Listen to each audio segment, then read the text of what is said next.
गर्भवती हथनी। एक छोटा सा गांव था। पास में ही खूबसूरत जंगल था जिसमें कई प्राणी रहते थे। एक बार एक गर्भवती हथनी खाने की तलाश में गांव में आ जाती है। वो हथनी, कोई मुझे खाने के लिए दीजिए, जंगल में खाने के लिए कुछ नहीं है, मुझे बहुत भूख लग रही है, मन ही मन यूं कहते हुए गांव में घूमते रहती है। उसे देख गांव वाले आपस में, इस हथनी को मार कर भगा देना चाहिए, वरना सबको कुचल कर मार देगी ये। और डंडे लेकर उसे मारते हुए गांव के बाहर जंगल के रास्ते तक भगा देते हैं। हथनी बेचारी, भूख लगी है, प्यास भी है, पानी, पानी, पानी, यूं पानी के लिए भटकते हुए उसे एक बोरिंग पंप दिखाई देता है। हथनी पंप से पानी निकालने की कोशिश करती है पर पानी नहीं आता। अब क्या करे? उतने में उसे बगल में एक कुआं दिखाई देता है। हथनी कुएं के पास जाकर देखती है पर पानी बहुत नीचे गहरे स्तर पर था। बेचारी उदास होकर, कितनी बदनसीब हूँ मैं, अपने बच्चे के लिए सही खाना भी नहीं खा सकती हूँ, आखिर में पानी भी नहीं पी रहा, मेरे बच्चे को मेरे पेट में कितना कष्ट हो रहा है, इस दुनिया में आने के बाद कितनी और मुश्किल घेरनी होगी, कितने दर्द होंगे उसके नसीब में, अगर मैं मर जाऊंगी तो कोई समस्या नहीं बचेगी। और वो परेशान हथनी कुएं में कूद जाती है। पर ये क्या, हथनी आपस कुएं से बाहर आ जाती है। हथनी भी आश्चर्य से, अरे ये क्या, मैं बाहर कैसे आई?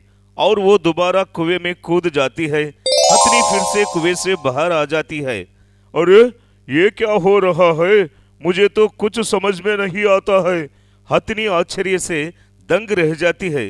तभी पीछे से स्वामी जी के हंसने की आवाज आती है। मैंने ही तुम्हारी रक्षा कर रहा हूँ, लेकिन तुम मरना क्यों चाहती हो? तब हथनी रोते हुए, स्वामी जी आपने मुझे क्यों बचाया? भूख से बेहाल में लाचार माँ अपने पेट में बच्चे को खाने तक नहीं खिला पा रही हूँ।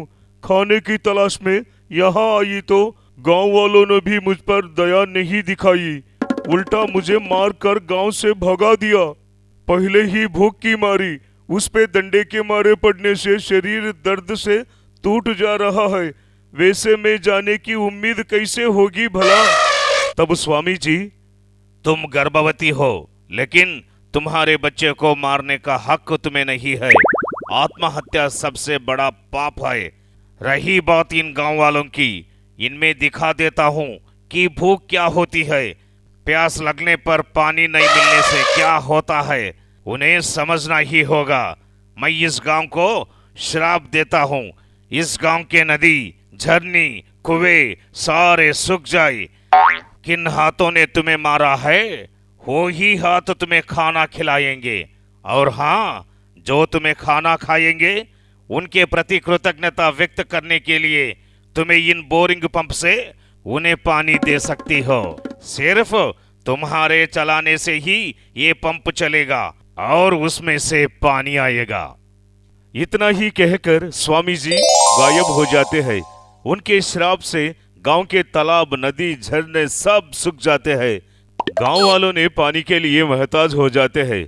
गर्भवती शारदा को बहुत दिक्कत होती है।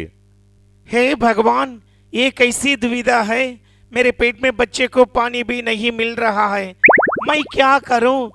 हाँ, गांव के बाहर एक कुआं है, वहां होगा शायद पानी। और अपने बेटे को साथ लेकर वहां जाती है। कुएं में तो पानी नहीं था।